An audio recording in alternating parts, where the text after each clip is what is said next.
Beatles, everybody looked to America for rock and roll, I think. We had only tame imitations. Who's he thinking about? Ruby Murray? Helen Shapiro came up on the wrong side of the line. Cliff Richard? Michael Holliday? She was before the Beatles. No, it's Helen Shapiro. Walking back to happiness. Oh, yeah. Said goodbye to loneliness. In the States, you had Brenda Lee and Connie Francis, and here you had Shirley Bassey and Petula Clark, who were catering for a more mature audience. So I suppose I had the feel to myself in terms of teenage.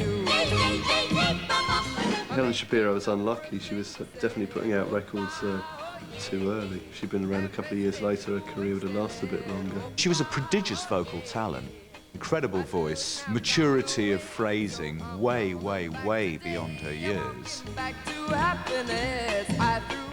She was still at school. She was 14, 15 at the time. But as soon as the Beatles came along, it was all over for her. She was even on tour with the Beatles. They had done their Cavern stuff and their Hamburg stuff, but this tour that they joined me for was their first major tour.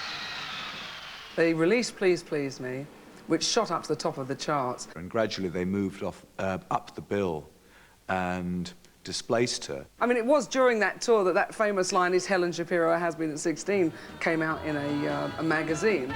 She'd have been young and flexible enough to reinvent herself for any role that she might have chosen.